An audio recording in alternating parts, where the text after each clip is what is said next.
La presión es un privilegio, sí, como lo dijo Noli, y de hecho esta es una de mis frases favoritas, quizá de las que más repito en las sesiones de entrenamiento mental, porque a fin de cuentas, pues cuando sentimos presiones, porque asumimos, porque percibimos que estamos a punto de hacer algo importante, algo relevante, algo significativo. Y entonces, bueno, pues cuando llegamos a esos niveles, cuando llegamos a esos escenarios, pues la presión es parte de, y por eso dice Nole que es un privilegio.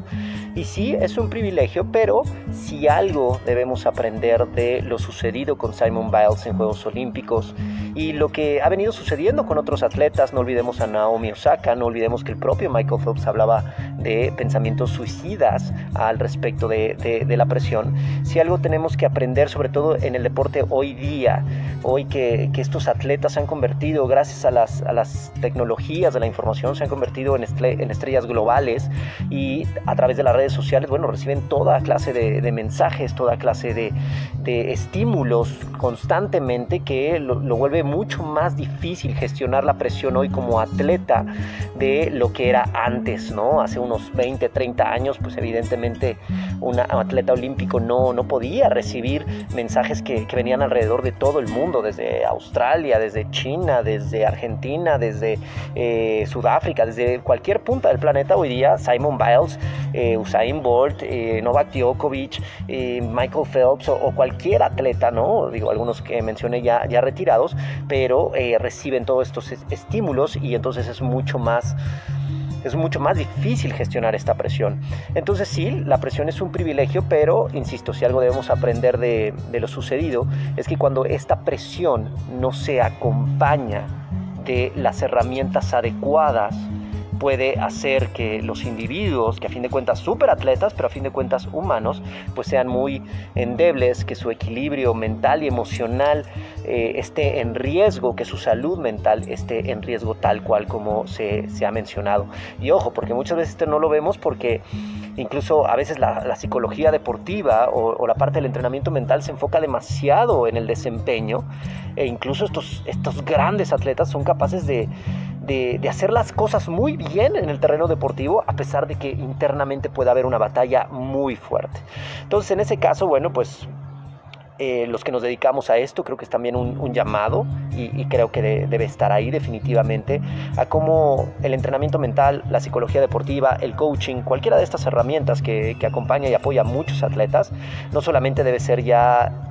algo que esté ahí, algo recurrente, algo natural, ¿no? Son ciencias aplicadas al deporte, pero que estas no se pueden solamente enfocar en el desempeño de los atletas. Se tiene que enfocar también en su bienestar, en el disfrute de su actividad, de su trayectoria deportiva, que a fin de cuentas es efímera. En otras palabras, que el resultado no debe ser lo más importante, sobre todo considerando esa parte, ¿no? De que es efímero, es cierto, representa millones de dólares en muchos casos, por ejemplo el caso de Djokovic, representa muchos millones de dólares lo que él hace, pero cuando hablamos de un deporte que simplemente como profesional, como élite, no va a durar para siempre, y regresamos al individuo y regresamos al ser humano, pues parece mucho más importante el desarrollo, las conexiones, los momentos que viven, las experiencias, el poder retar y replantear tus límites, el darle un significado a lo que haces, inspirar a la gente. Creo que esos son objetivos mucho más grandes que debemos perseguir, sobre todo los que estamos involucrados en el deporte. Entonces, bueno, pues esto es una de las grandes lecciones, y es cierto, ¿no? No le habla de cómo la presión es parte del deporte profesional o del deporte olímpico en este caso, que si queremos estar, ¿no? Y él lo dice así tal cual, no yo,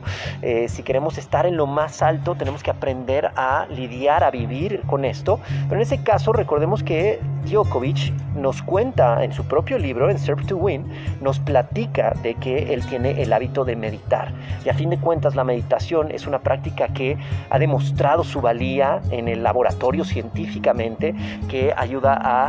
mejorar la gestión de la atención, que da mayor equilibrio emocional, que da la capacidad de calmar a la mente, y sobre todo en este caso en específico, que está comprobado que ayuda a romper las asociaciones mentales, que a fin de cuentas ahí es donde nace la presión. No es que la presión venga intrínseca y absolutamente con Juegos Olímpicos o con cualquier deporte, con cualquier escenario, sino es nuestra mente, el cómo se vincula con eso y con todo lo que hay alrededor, ahora con todos estos mensajitos y con todos estos estímulos que vienen a través de redes sociales, lo que genera en nosotros las emociones, la presión, el estrés, la ansiedad y demás aflicciones mentales y emocionales. Entonces la meditación es algo que nos ayuda no solamente a romper, a relacionarnos de una forma distinta con esos pensamientos que vienen, con esos estímulos que naturalmente llegan, sino que también nos da la capacidad de replantearlos, de verlos desde otro lugar, de verlos desde otra perspectiva. Y cuando hablamos de Novak Djokovic y las declaraciones que dio en Tokio 2020, cuando le preguntan sobre el caso de Simone Biles, ¿no? Y da las declaraciones, bueno, cuando él dice el cómo interpreta esa presión,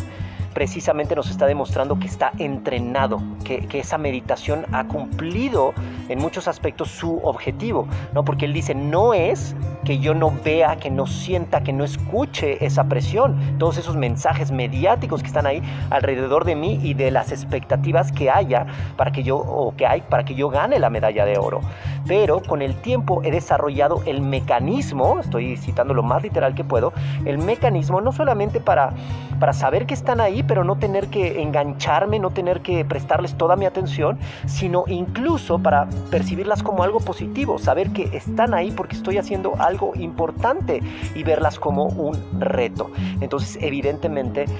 Nole es alguien que ha acompañado su trayectoria deportiva con herramientas muy significativas y muy conducentes para poder no solamente desempeñarse de la mejor manera en la cancha, sino para también